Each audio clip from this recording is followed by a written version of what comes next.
नमस्कार मित्रों, आज हम श्री कृष्ण द्वारा बताए गए गीता के ऐसे उपदेशों के बारे में बताएंगे जिनका मानव जाति में बहुत ही महत्वपूर्ण योगदान है और जिनका पालन करके आज तक कितने ही प्रसिद्ध व्यक्तियों ने अपने जीवन को सार्थक एवं सफल बनाया है।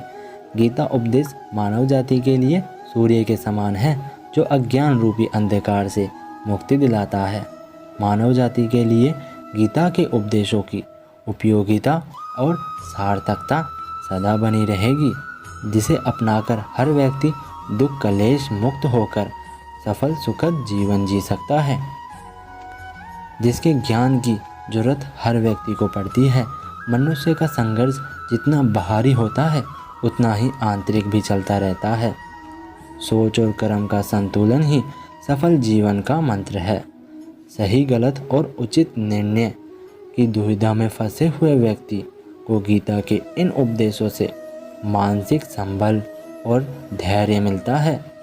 तो इस वीडियो को शुरू करने से पहले आपको यह बता दें कि इस वीडियो को संपूर्ण देखिए ताकि आप अपने जीवन में सफलता के मार्ग पर कभी भटके ना। विश्वास की ताकत। तुम अपने विश्वासों की उपज हो। तुम जिस चीज़ में विश्वास करते हो तुम वही बन जाते हो।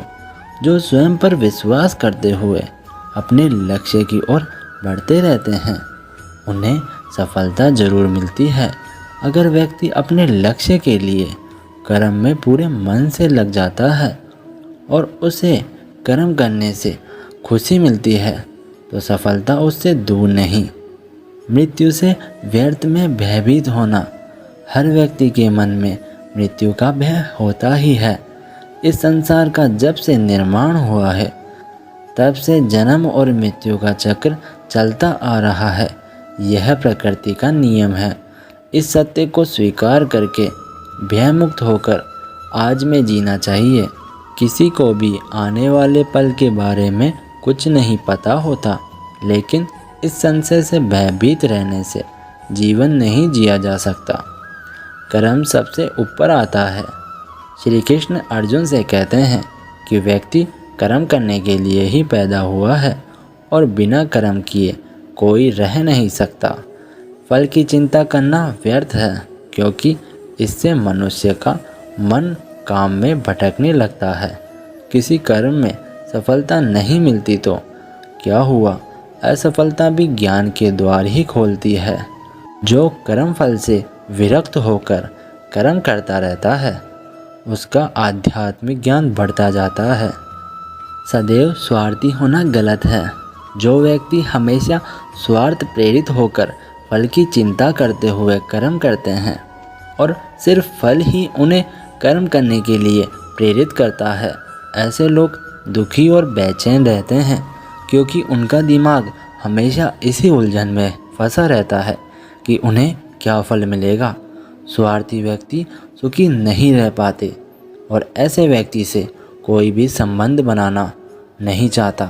इसलिए स्वार्थ से ऊपर उठे और दूसरों का हित भी सोचे। क्रोध से सबका नुकसान होता है। क्रोध या गुस्सा करना व्यक्ति के दिमाग में उथल पुथल पैदा कर देता है। आवेश में विवेकहीन होकर कई बार व्यक्ति अपना ही नुकसान कर बैठता है या फिर अपनी ही मानसिक शांति को भंग करके खुद को कष्ट देता है। क्रोध की अग्नि में बुद्धि और तर्क नष्ट हो जाते हैं और व्यक्ति बिना विचार किए अपने अहम की तुष्टि करने वाले काम करता रहता है। गुस्सा व्यक्ति की विचार शक्ति को पुंग बना देता है और भ्रम पैदा करता है। मन पर कंट्रोल जरूरी क्यों है? मन का स्वभाव है कि ये आसानी से भटक जाता है। जीवन को सफलता की दिशा में ले जाना है तो मन को काबू करना बहुत ज़रूरी है। श्री कृष्ण कहते हैं कि बार बार प्रयास करने से धीरे धीरे चंचल मन को वश में किया जा सकता है। मन को वश में करने से दिमाग और शांति केंद्रित होती है जिससे कार्यों में सफलता मिलने लगती है। अगर मन को वश में नहीं करोगे तो यह आपका सबसे बड़ा शत्रु बन जाता है। भगवानों में कोई छोटा बड़ा नहीं होता। इस संसार में ईश्वर कई रूपों में जाना जाता है। इनमें से कोई भी रूप बड़ा छोटा नहीं होता। परमात्मा का हर रूप समान है। जैसे हर नदी अंत में सागर में जाकर मिलती है, वैसे ही हर धर्म, मत और संप्रदाय की धाराएं परमात्मा रूपी समुद्र में समा जाती है। यह संसार परमपिता का ही स्वरूप है। वो हर कण में विद्वान है। कर्तव्य का पालन जरूरी है। भगवान श्री कृष्ण उपदेश देते हैं कि हर व्यक्ति को अपने कर्तव्य का पालन करना ही चाहिए। यही उसका धर्म है। अगर अपने कर्तव्य का पालन नहीं किया जाता तो मन में अशांति और दुख प्राप्त होता है। अपनी पसंद नापसंद, मोह भय को किनारे रखकर अपना कर्तव्य करो। किसी अन्य व्यक्ति का कर्म आपको कितना भी आकर्षित करे, उसके प्रलोभन में ना आए। कष्ट में रहते हुए भी अपना कर्म करना दूसरे की नकल करने से श्रेष्ठ है।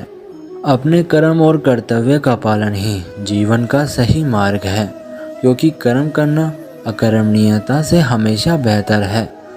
कर्तव्य में दोष देखकर पीछे ना हटे, क्योंकि हर कर्म में कोई ना कोई छोटा या बड़ा दोष होता ही है। जैसे अग्नि के साथ धुआं भी होता है। सदैव कर्म करो। कर्म करने से पहले विचार करो, लेकिन बहुत ज़्यादा विश्लेषण मत करो। अधिक विश्लेषण संशय और अकर्मणीयता पैदा करता है। ध्यान करने से परमात्मा को अनुभव किया जा सकता है। श्री कृष्ण कहते हैं कि शारीरिक कर्म से ज्ञान का मार्ग उच्च है और ज्ञान मार्ग से भी ऊपर ध्यान मार्ग है। ध्यान मार्ग पर बढ़ने से ईश्वर का अनुभव किया जा सकता है। जो व्यक्ति मन और इंद्रियों को शांत करके पूर्ण विश्वास से अपना ध्यान भगवान में लगाता है, उसे ईश्वर का ध्यान और अस्तित्व अवश्य अनुभव होता है। जो हर जगह हर जीव मनुष्य में ईश्वर को देखता है, सबके हित में लगा रहता है, उस पर परम पिता अवश्य कृपा करते हैं। ज्ञान मार्ग हो या भक्ति मार्ग, समर्पण प्रेम विश्वास ही आपको ईश्वर के प्रकाश की ओर ले जाता है। भगवान की पूजा बहुत से लोग करते हैं, लेकिन उनको शांति क्यों नहीं मिलती? क्योंकि भगवान आपके मन में निवास करता है। उसे पता है कि आपका भाव क्या है। अधिक शक करने वाले कभी खुश नहीं रह सकता। श्री कृष्ण गीता में कहते हैं कि संशय करने वाले का विनाश हो जाता है, इसलिए संदेह करने से बचे। अधिक संदेह करने से मन की शांति भंग हो जाती है और व्यक्ति भ्रमित होकर अपने संबंधों को नष्ट कर डालता है। याद रखना, जिसे शक करने की आदत पड़ जाती है, उसे इस लोक में या परलोक में भी शांति नहीं मिलती है।